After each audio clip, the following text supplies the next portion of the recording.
Alright everyone, a new pack came out, so you know what time it is. This is Devil and the Dragon. Let's get started. So first up, we've got this super weird run event. This is Glute Cipher. So it's 2 to play, it's 4 influence, it's a sabotage type, and it says make a run on archives. If successful, instead of accessing cards, force the corp to choose 5 cards from archives and add them to HQ. If able, then trash that many cards from HQ at random. Okay, so you know that thing that like dogs and cats will do when they don't know what's going on and they just kind of tilt their head and stare at you in confusion? That's me looking at this card. This is so weird. I don't understand what the point of this is. I honestly don't.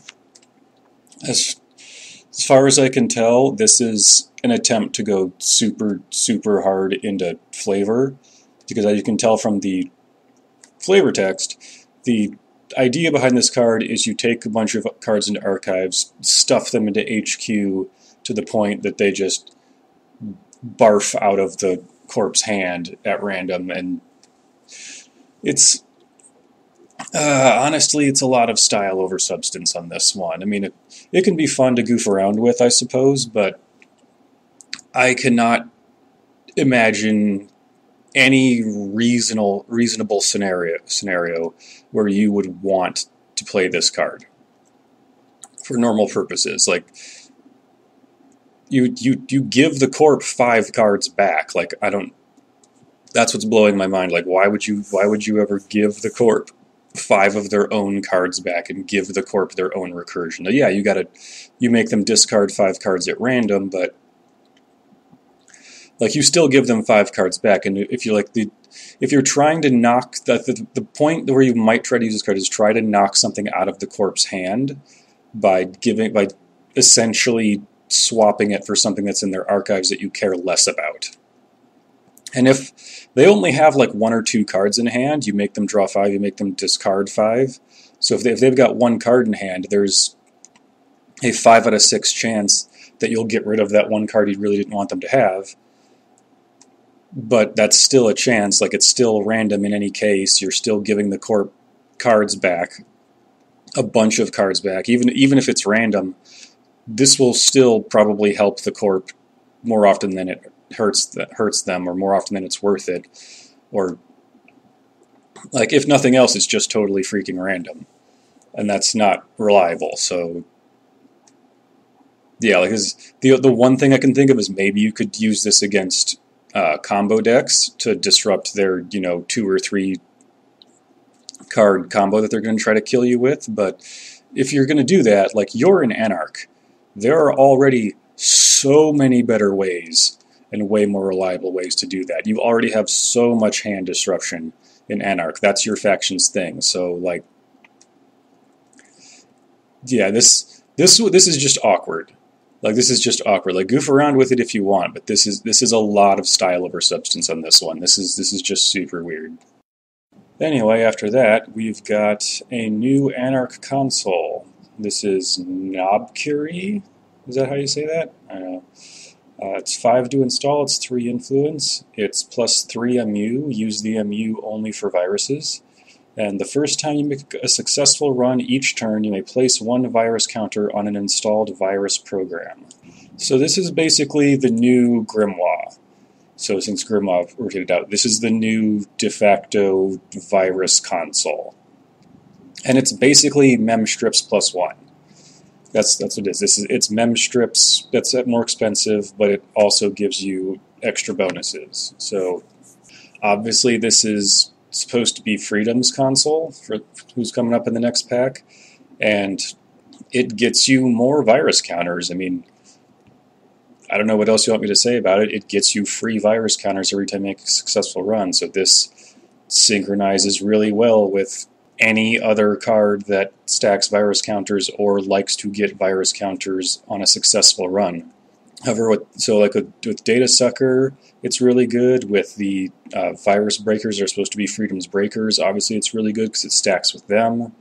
It also goes really well with Amakua, because this means that you get counters on Amakua, even if you steal or trash the thing you access. So with this down in Amakua, you are always guaranteed to get a counter on Amakua when you make a run. So that alone is pretty dang important. You are guaranteed an Amakua counter. It also goes really well with that Imp combo that I've been yelling about for the past while.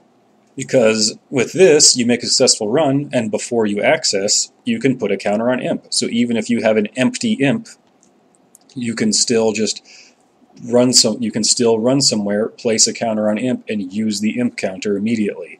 So yeah, this is more stuff to fuel Amakua and Imp. So I know I won't shut up about that, but I'm still worried. I'm still worried about that, and I'm betting it's going to be Freedom who really makes that take off. But in any case, this is the new Virus console. So if you're playing super deep Virus decks, which we're probably going to see in another month, then this is your console. Now, do you play this or mem strips, or do you play this and mem strips is a question. Like, there's got to be some ratio of copies of Nopkri versus copies of mem strips you'll have to figure out. But this is clearly the de facto I'm playing Virus's console. So, good for it. Alright, then up for Criminal, we've got the ID that has been leaked for a while now. Well, not leaked, but officially spelled, you know what I mean. But this, ladies and gentlemen, is 419. He's a 4515, he's one link, and it says, the first time the Corp installs a card each turn, you may expose that card unless the Corp pays 1 credit.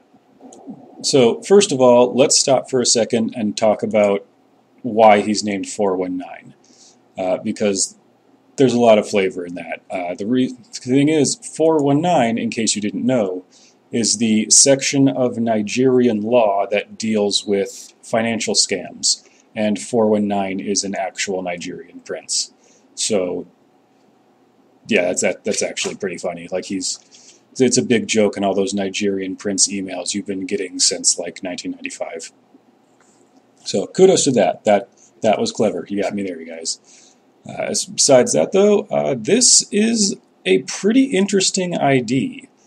Since Expose has been in the game since day one, but has never really amounted to much. This is clearly an attempt to bring Expose into the really into the game as like an actual viable thing to do. So let's not kid ourselves. This is Silhouette 2.0. So like Silhouette was the original attempt to try to make an Expose ID. This is the much improved attempt to make a criminal Expose ID. And yeah, there's a lot of similarities here. They're both criminals. They both have effects that expose every time you do blank. They're both black.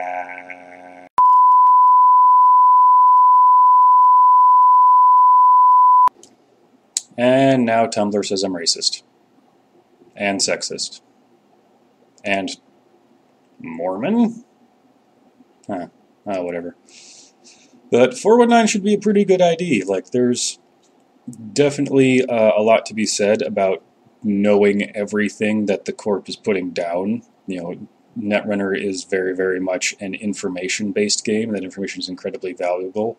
And this works on any card. So if they want to try to ruse you with Never Advance, they have to pay money. If they want you to not know exactly what breakers to get with your special orders, they have to pay money.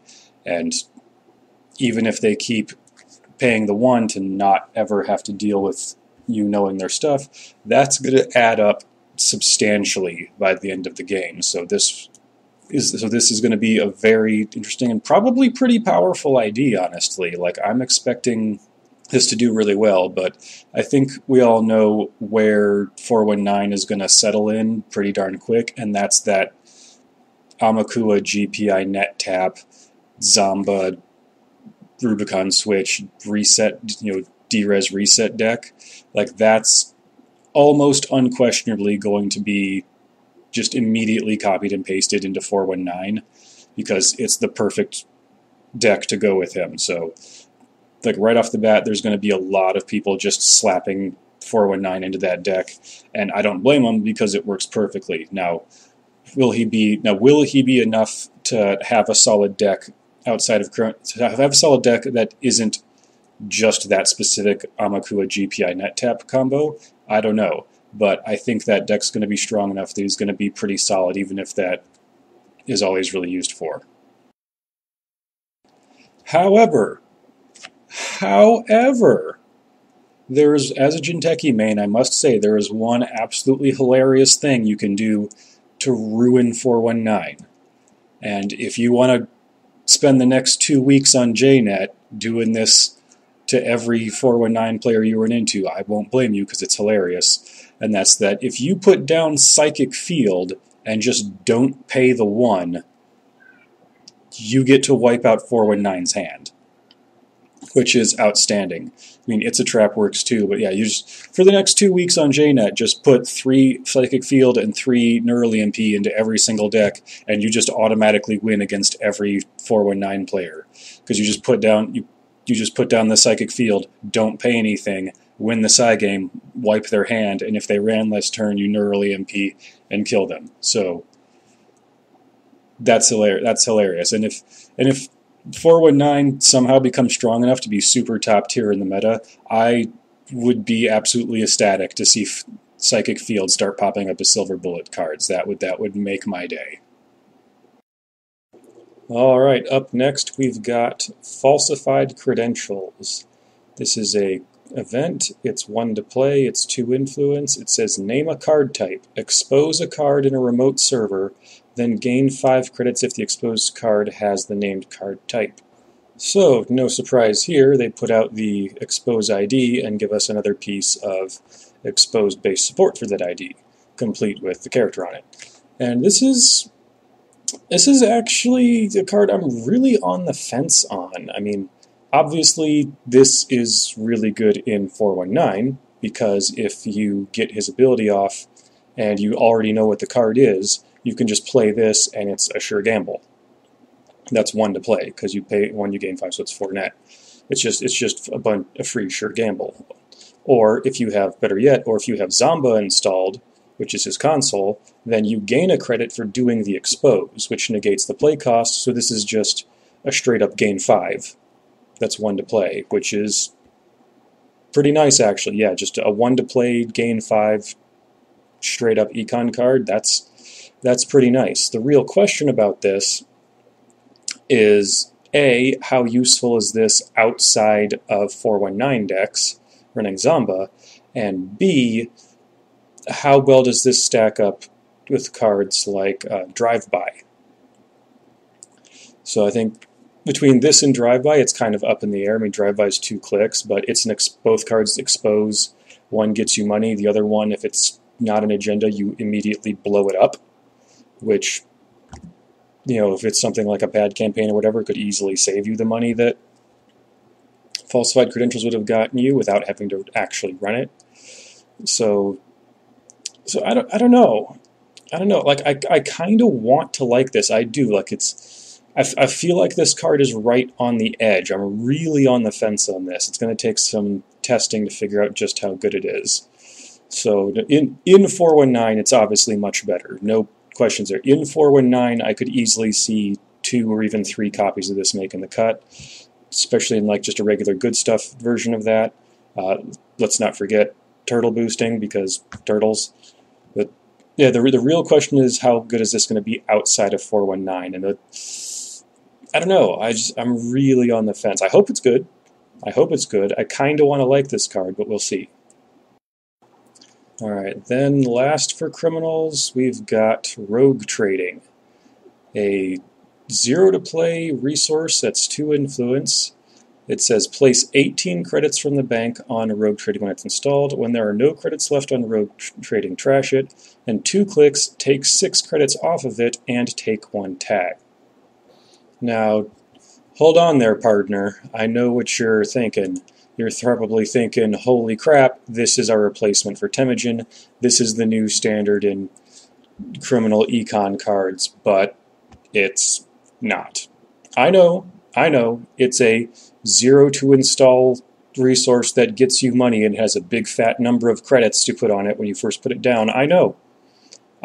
When you first look at it, it looks super tempting and super amazing, but the very last 3 words on that card, take 1 tag, hold this down way more than you might be thinking it is. And it really hurts. It really does.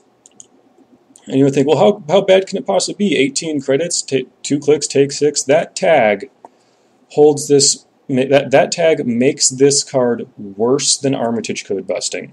Okay, Armitage Code Busting clicks for credits when you drain the whole thing gives you 1.57 credits per click because it's 11 credits net over 7 clicks. This, if you remove the tags, gets you 1.2 credits per click. So it's not even close to as good as Armitage Code Busting, which sucks. Now, if you've got some kind of tag removal card in your deck, like maybe a Ganju PT for some reason, it boosted up to about 1.8 credits per click, so slightly better than Armitage Code Busting, but over a longer period of time. So and requires a 2-card combo, so I still wouldn't really care about it. Now, if Aaron Marone was still in the game, this would be ridiculous.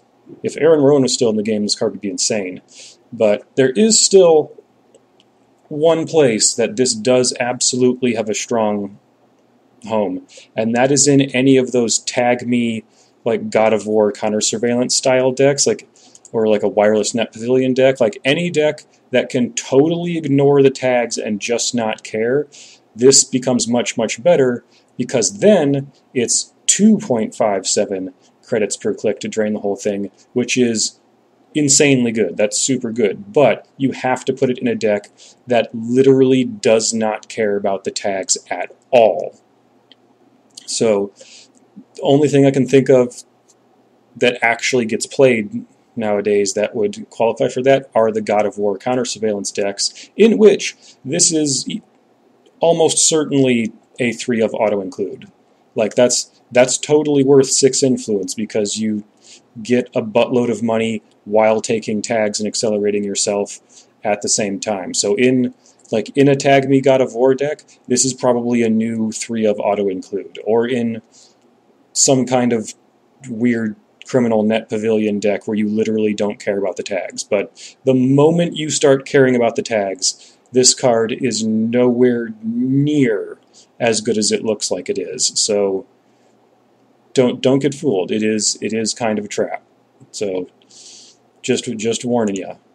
All right, after that for Shaper, we've got Because I Can, which is a 0 to play 1 influence run event. Make a run on a remote server. If successful, instead of accessing, you may force the Corp to shuffle all cards in that server into R&D.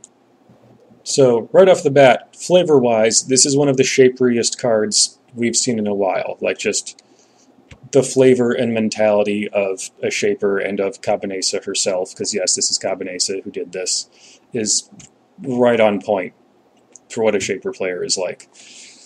Now, the actual usefulness of the card, I don't know. I mean, the point of this is this is clearly meant to be against defensive upgrade stacking decks. So at 0 to play and 1 influence, this could be sort of like Reverse Infection, where it's meant to be a stopgap card, just in case like defensive upgrade stacking Jinteki decks, which are absolutely a thing, get out of control, because you make the run and then you shuffle all the upgrades back into the deck, and then even if they pre-res them so you can't interdiction them down, it still gets around it. However, the issue is this is only if they have multiple defensive upgrades on the same server, because if they only have one, if they only have like an Ash or a Baddie or whatever, and you use this, it's like, well, you made one run, you made one run, you got rid of the upgrade, and then you still have to go in again to get the agenda. So you're still making 2 runs. This card doesn't actually do anything if there's only one defensive upgrade you're worried about. This is only useful if there are no sorry, if there are more than one defensive upgrade in the service, you get rid of all of them. Now, it doesn't let you blow them up like just running it normally and paying money to trash them would, but by shuffling it back in, you also give the Corp the chance to draw them again as opposed to having to play a recursion card. So, yeah, there's also the fact that if there's an agenda in that pile, you also shuffle that agenda back into the deck instead of tossing it into archives where you could go run it later at your convenience. So, I don't know, it feels kind of like the card showing off, because it's literally just about showing off, but it's not particularly useful except in a very specific situation. So, I don't know. It's cute. It's a cute card. I get it. It's a cute card, but I'm not particularly thrilled about this one. It'll only be useful in a very, very, very specific situation, and there are other ways to deal with those situations. Anywho, after that, we've got the thing on the cover of the last pack, Mushiya, which is a 2 to install, 1 MU, 3 influence program.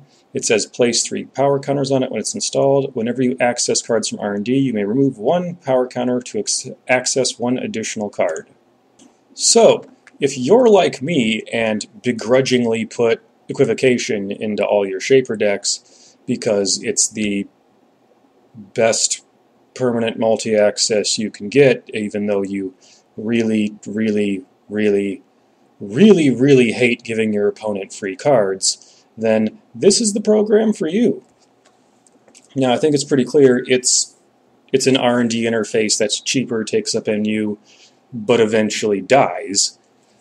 And on its face, it's probably not that good in a vacuum, because I mean, comparing this to Equivocation, which is the same MU, the same install cost, the same 3 influence, like the fact that this dies after 3 shots is really, really bad, because for a couple of reasons, not just because it eventually dies, but also because that means you need to put multiple copies of this in your deck, whereas something like Equivocation you can just have one of and you're good to go.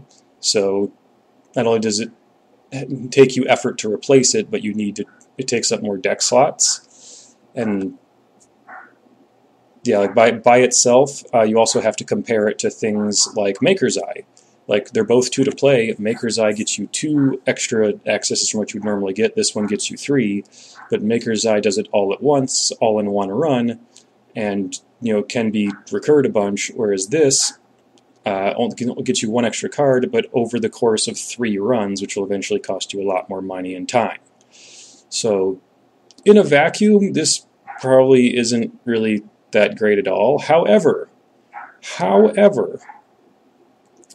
instead of picking one or the other, why don't we go with both and stick them together? Because this has something. When you stick this together with Maker's Eye or some similar card, this actually gets some use, because this allows you to basically upgrade your next 3 Maker's Eyes to be 4 Deep Digs, which is really nice, but without the massive drawback that Equivocation gives you of giving your opponent free draw.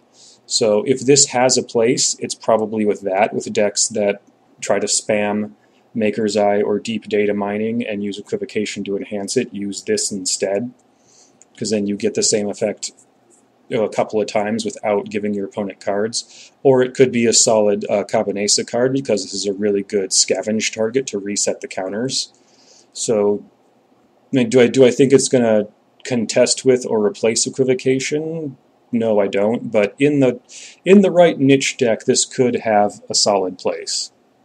All right, then after that, we've got our second Apex card of this cycle. So this is Consume. It's 5 influence, it's 2 to play, it's 0 MU, it's a virus program, and it says whenever you trash a Corp card, you may place 1 virus counter on it, and click, gain 2 credits for each hosted virus counter, then remove all virus counters from Consume. And what is this card? Like, I'm so confused.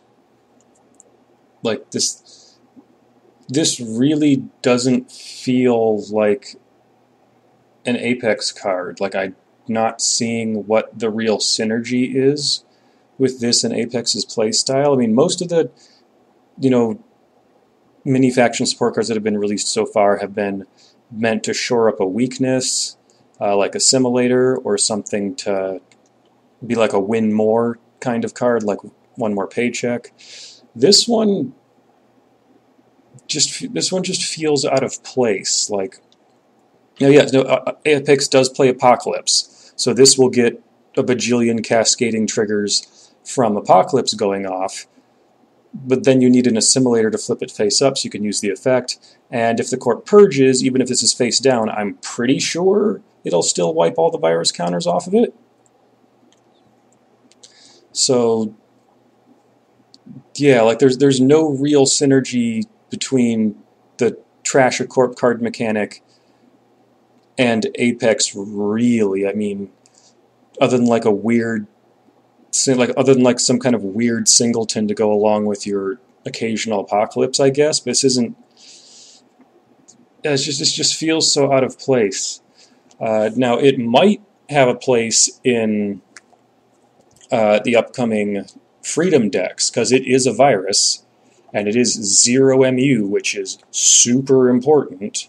And this could be a reasonably good econ card in Freedom decks. Now, yes, they're like, really, at 5 influence a pop? That's pretty steep. It's like, yeah, but if you're building a pure going ham into viruses deck, you're building like 95% Anarch anyway. Like, you're so self-sufficient, you will have a lot of free influence to mess with. So maybe 2 copies to consume isn't that out of the question, and you could get an incubator with 1 billion counters and dump it onto this and then get a bajillion money. So maybe that's a possibility. I mean, it synchronizes more with Freedom than it does with Apex, because all of Freedom's triggers and imp triggers and whatever will put counters on it. Yeah, like that's the best place I can see this getting used is in Freedom decks rather than in Apex decks. So it's just kind of the same thing that happened with Reaver. Like, Reaver became like a Shaper Reaver Shop card, and more than it, since that saw more play as that than as an Apex card. Like, God, what must it be like to be Apex? But why do we need him? This job gets very stressful, Mr. Krabs. Alrighty, now on to the Corp cards. Let's start off with HB, and we've got Malia. I think that's supposed to spell out Zoloka in elite nonsense, but anyway, this is a Bioroid asset. It is unique. It is 1 to res, it is 3 to trash, it is 1 influence. It says, when you res it, choose an installed non-virtual resource. The text box of that resource is blank.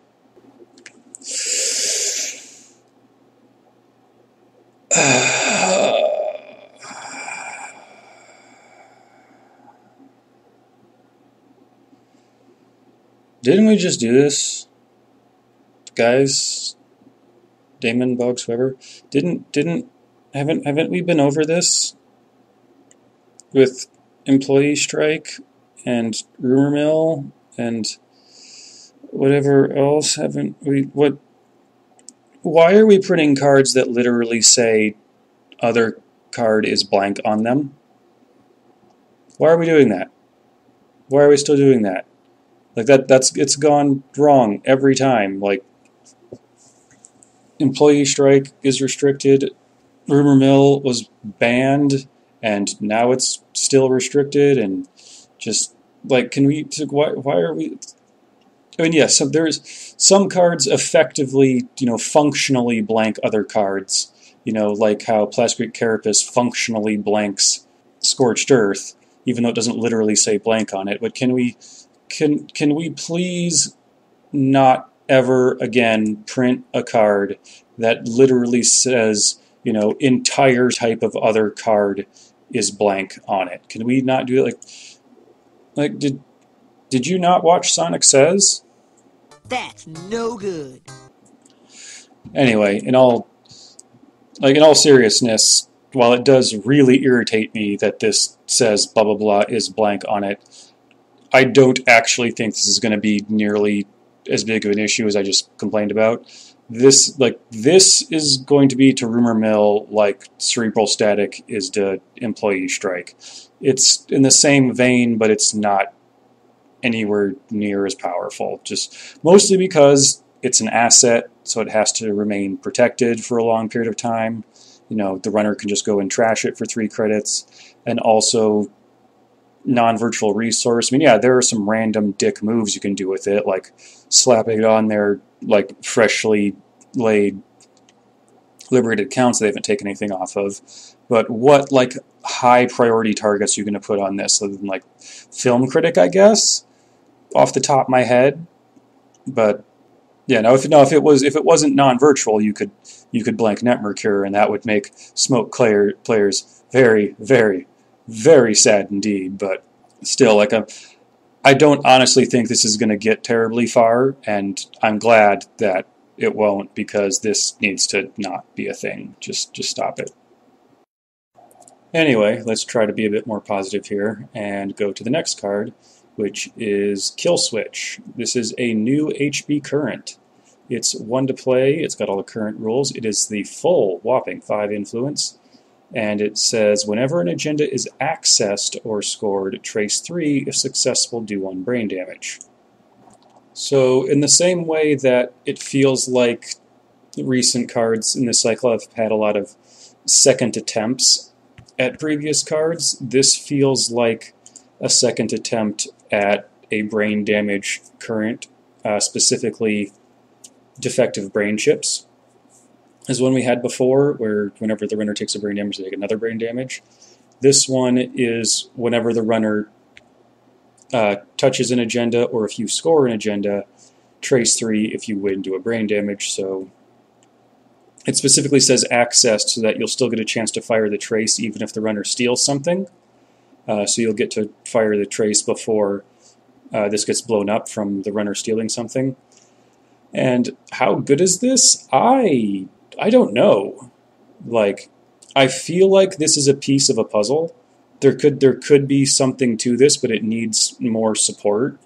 It's at the very least, it's whenever an agenda happens, you get to fight with the runner with a trace, which isn't inherently a bad thing. Like if you're ahead, if you're rushing out, if you're doing well, and you score something, and then you get to make the runner pay a bunch. If you get to charge the runner money for you scoring stuff, as long as this stays out, that's not bad.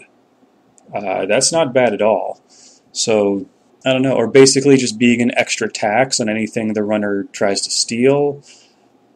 It's not bad. I mean, it is a cheap current, so it's just a cheap current. But if you just want any cheap current, I think we all know scarcity is the way to go. The funny thing, though, is this will go off when the runner accesses an agenda but can't steal it. Like if they're trying to steal your Okawa project and they don't have the clicks or the money, so they can't actually steal it, this trace still goes off just to add insult to injury, which is pretty funny. I know this definitely feels like a second attempt at defective brain chips, and is it better or worse? I'm honestly not sure, but it is a fun-looking card. Like if there can be more support for this, it might be pretty fun to mess with. So I've got this weird feeling, like I'm not expecting a lot, but I'm still kind of hopeful. Got to keep that brain damage dream alive. And speaking of brain damage support, here's the next card. This is Tempest. It's a ambush upgrade. It's 0 to res, 0 to trash, 3 influence. If it's accessed from R&D, the runner must reveal it. When the runner accesses it, trace 3. If successful, the runner must either lose 2 clicks or suffer 1 brain damage. Ignore this ability if the runner accesses Tempest from archives. So what we've got here is basically the HB version of Forced Connection from last pack. It's remarkably similar to it. 0 to res, 0 to trash asset that traces 3 when the runner hits it. Rather than the 2 tags, though, this one says lose 2 clicks or take a brain damage. And how good is that? I don't really know. I think this becomes substantially more useful when the runner doesn't have 2 clicks to lose. So they're running 3rd or 4th clicks, so the trace will definitely go with the brain damage because they can't pay the 2 clicks. As far as like just, hit this trap, pay money, or lose clicks, like that's annoying, but is that good enough to warrant deck slots in the vast majority of HP decks? Probably not. However, what I am noticing with this pack and the last pack is that we're getting numerous HB cards that do brain damage via tracing. And that's actually an interesting idea. Because the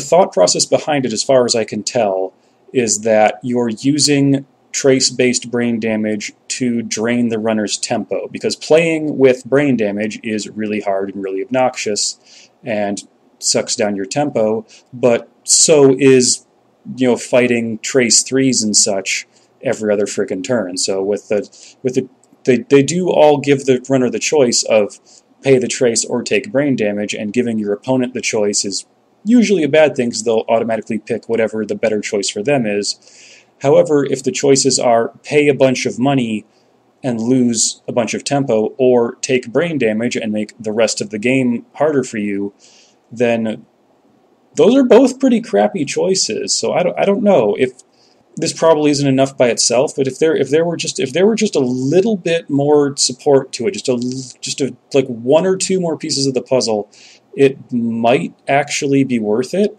It might not be a tier 1 deck, but there might be a deck here where you're constantly forcing the runner to either pay, and to pay a trace or take brain damage, and that could be super obnoxious to the runner. So I don't know.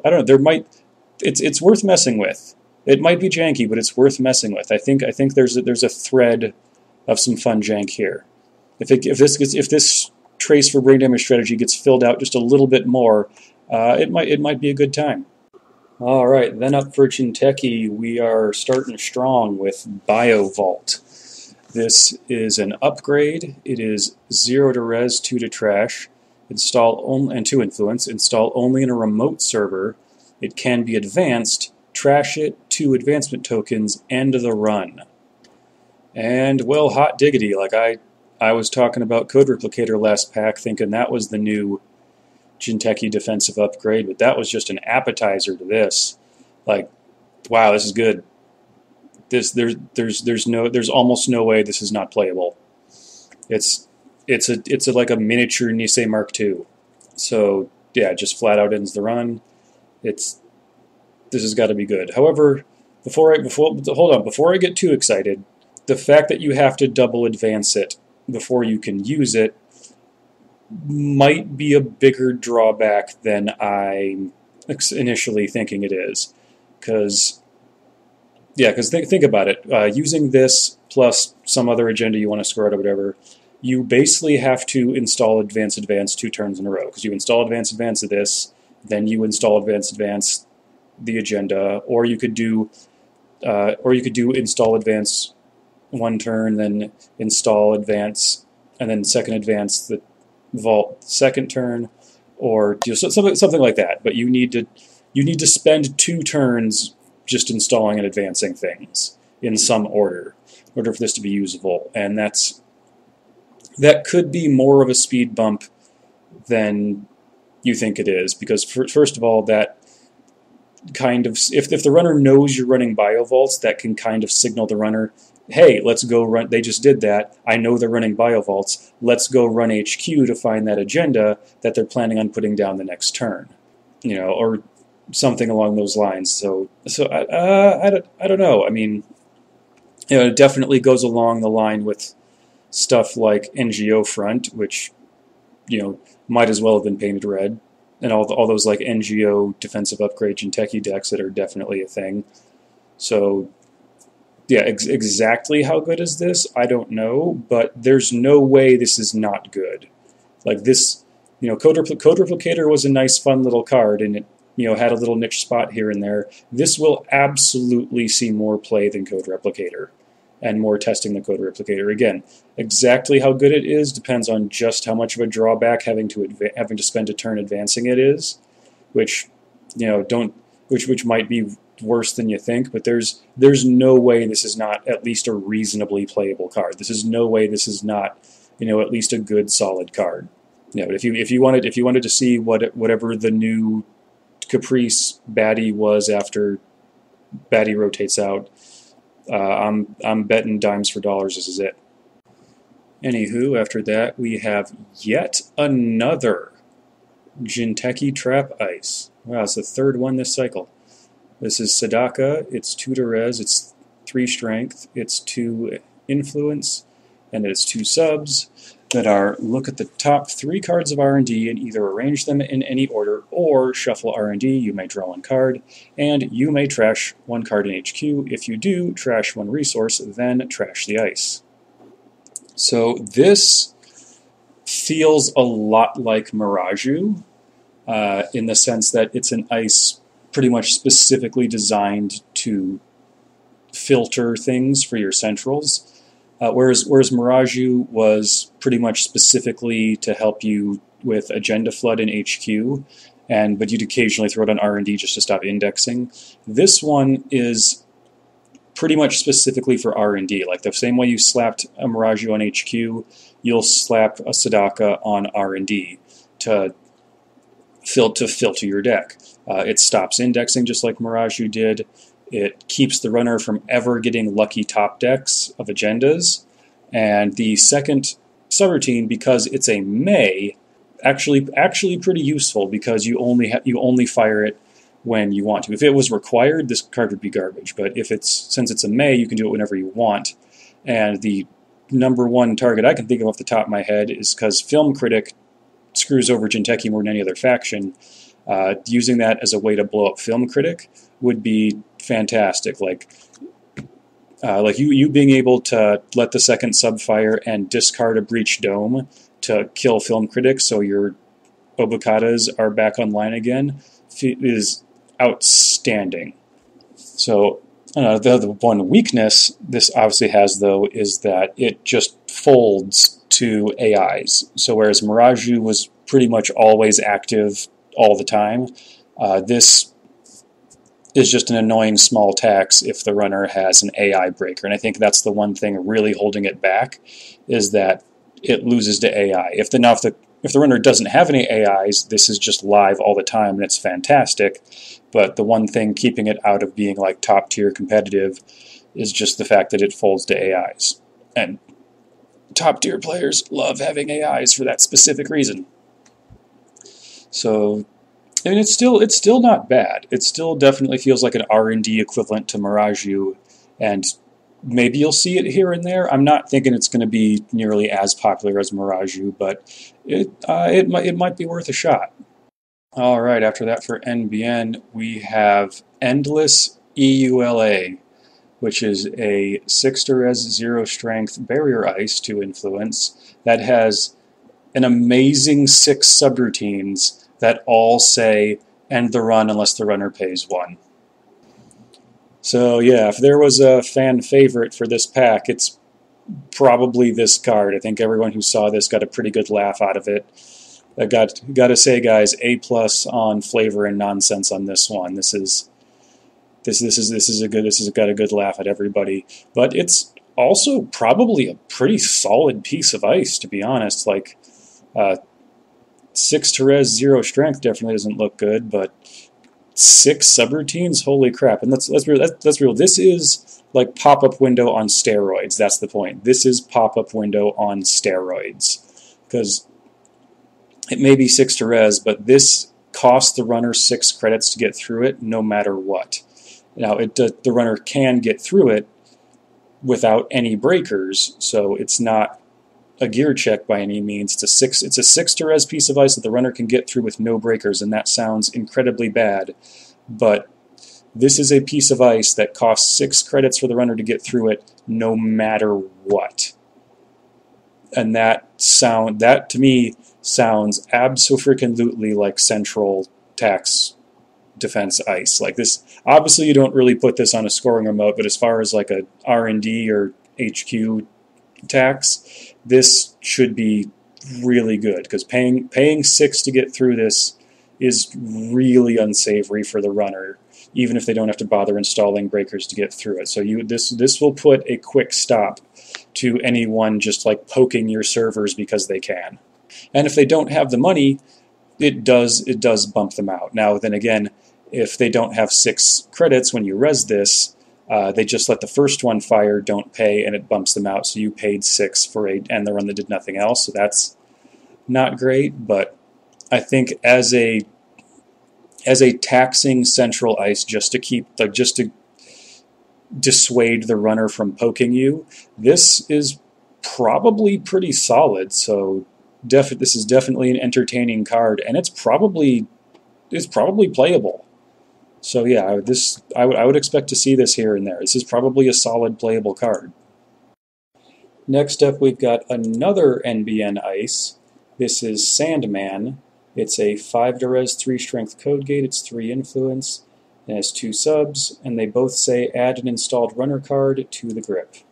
So I kind of feel like this should have been a sentry instead of a code gate, but then again, we did just get Jua as a sentry that had a similar effect. So, I mean, the numbers, 5 to res, 3 strength, 2 subs, that's not great, but a face check on this is pretty crippling to the runner's tempo because you get to bounce 2 cards, and the Corp does get to pick what they are, unlike Jua, where the runner gets to pick the one that's better for them.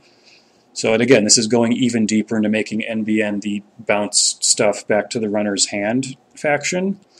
So, I don't know, if the whole bounce stuff back to the runner's hand plan solidifies and becomes a reliable, viable deck, then you'll probably see 1 or 2 copies of this in it.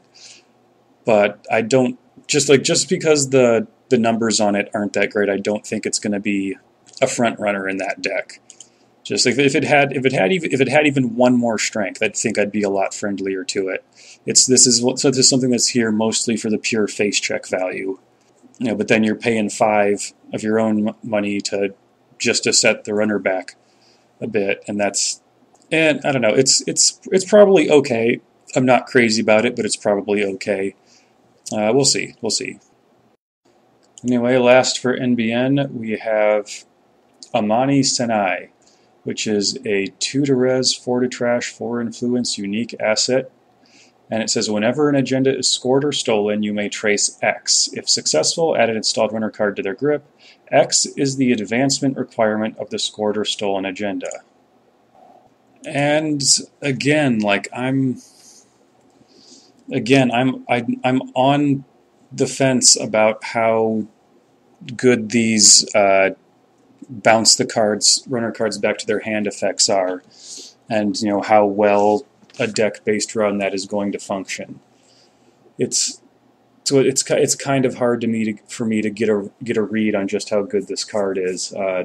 I mean, 2 to res, 4 to trash, that's pad campaign numbers, so it's at least not going to get easily trashed by the runner, and it's probably not something they're going to rush to get rid of, so you'll probably get this off once or twice before they bother to get rid of it.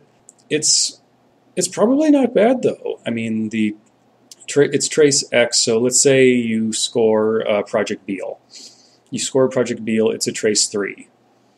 That means you're just same thing I said with Kill Switch. If you can, if every time an agenda happens, you get to do a 3 or 4 or 5 trace on the runner and drain their tempo, that's not bad. And this doesn't vaporize when something gets stolen like Kill Switch does. So, and to get rid of it, they have to pay 4. So this might be better than Kill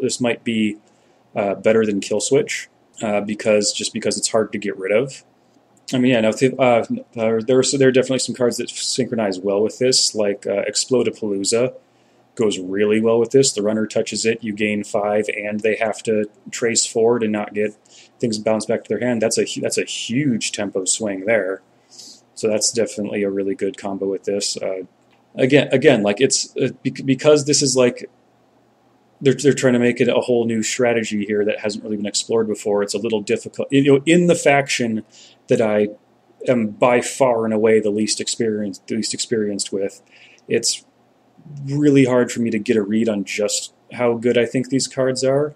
But if I compare this one to Kill Switch, this is probably overall a little better than Kill Switch because it does a similar thing, but it's harder to get rid of. So this might be worth messing with, just like Kill Switch was. This might be worth testing out, and it could be surprisingly good. It could be surprisingly good just because it's an obnoxious tempo draining effect that's annoying. That's a tempo drain to get rid of, and the runner's probably not going to rush to get rid of it like they would with Kill Switch, or any other current. So I don't know. We'll see with this one, but this might be a sleeper good card. Anyway, on to Wayland. We've got a new identity, SSO Industries. It's a 4515, and it says when your turn ends, you may choose a piece of ice with no advancement tokens on it. If you do, place one advancement token on that piece of ice for each agenda point on all installed face-up agendas. And, well, I know you Wayland players love jank, but, like, I don't know how else to tell you this, but I'm just not seeing this being any good. I'm not seeing this one. Sorry, guys, but, like, first of all, this only works with face-up agendas. And, there is a face-up agenda in this pack, and we'll get to that in a second.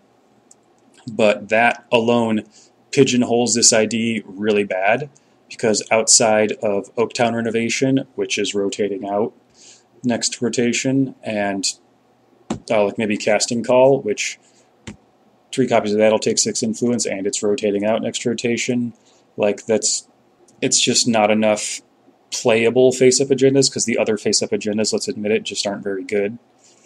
And the other, so besides severely limiting your choices for agenda pool, this also, like, the benefits it's just not that good.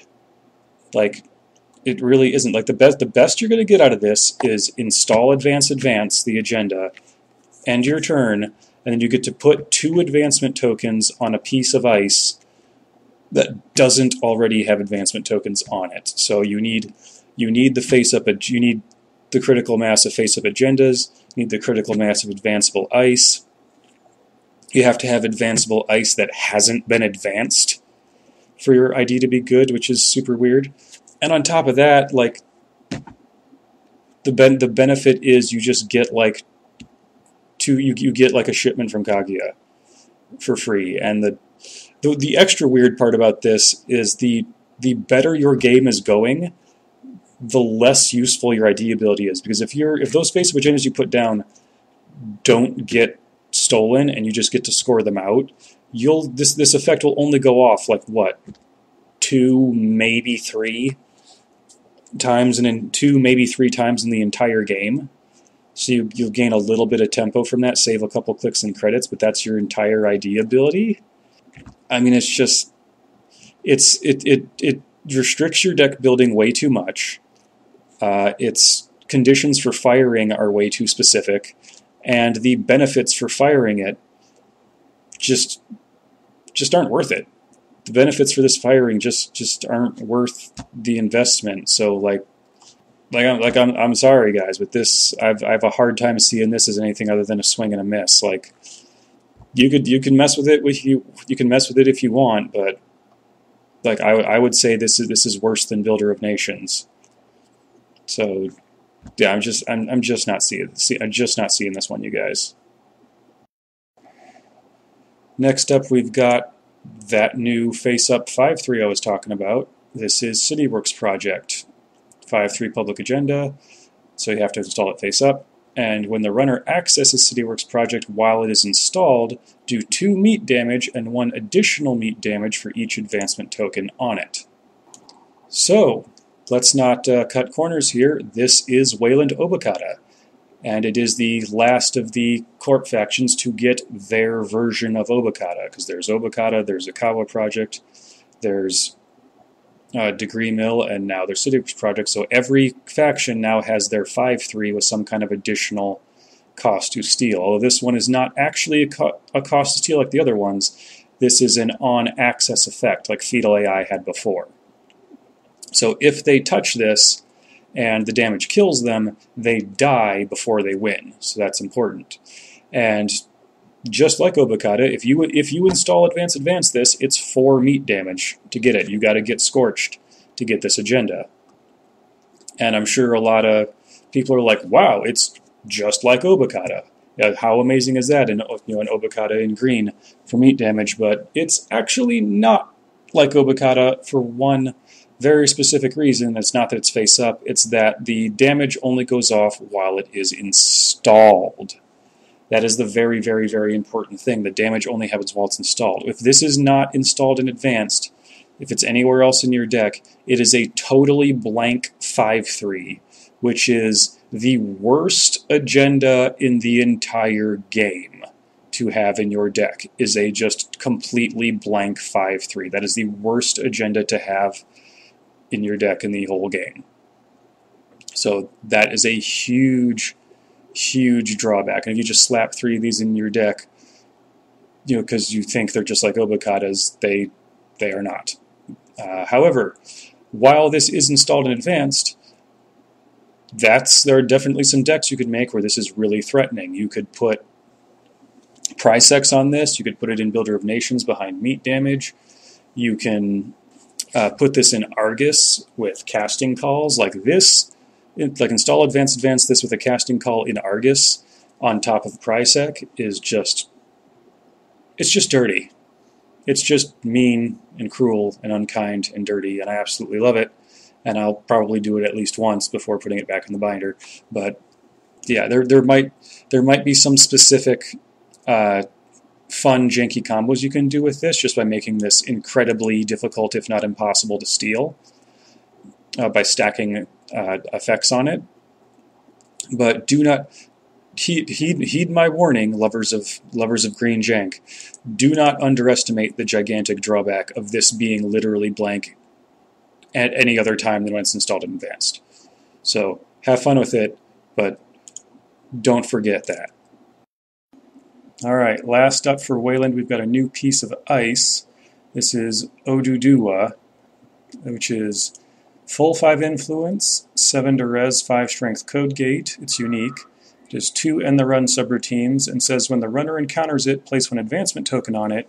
You may place X advancement tokens on another piece of ice. X is the number of advancement tokens on Oda Dula. So what I'm going to say might be a little unexpected, but I'm actually going to compare this to Toll Booth. Because they're both code gates, they're both 5 strength. This is 1 less to res, and it doesn't have the tax on encounter effect, but it has 1 more in the run sub. And the effect, instead of making itself more taxing, makes another piece of ice on the field more taxing. So I think the best thing to compare this to is honestly probably Toll Booth. And in which case, if you compare it with that, it's probably in line with it pretty well, actually, because as long as you can make something else on the field, keep getting bigger and bigger and more troublesome to deal with. However, I think the biggest issue with this that holds it back is that it's unique. Obviously, you can put 3 Toll Booths in a deck, no problem, but you only want 1, maybe 2 in here of this because you can only have 1 res at a time, and that's probably going to be the one thing that really holds it back. I imagine they did that just so that, infinite strength things like Firewall and Colossus don't get way out of control with it. But it's probably still worth putting 1 or 2 copies of in a deck that runs lots of advanceable ice, although because that goes off when the runner encounters it, it's probably going to be something like Quicksand, where the fact that it's rezzed and it exists is the deterrent rather than the effect actually going off, so you probably won't get that many actual procs of it in practice because the runner will just leave it alone, except when they really want to get into the server. So, I don't know. It's not bad. If you're running an advanceable ice deck, it's probably still worth putting 1 or 2 copies in. And last up for the pack, we've got Rashida Jaheim. This is a neutral, no-influence asset, 0 to res, 1 to trash. And it says, when your turn begins, you may trash it to gain 3 credits and draw 3 cards. And to be honest, when I look at this card, it pains me. It really does, because I desperately want this to be a runner card. Like I desperately want this to be like a runner resource that like does the same thing. Like you could put an influence on this, make it one influence, do basically the same thing for runners, and it would be really good. I would be totally on board. It would be a really strong card, even if you had an influence to it.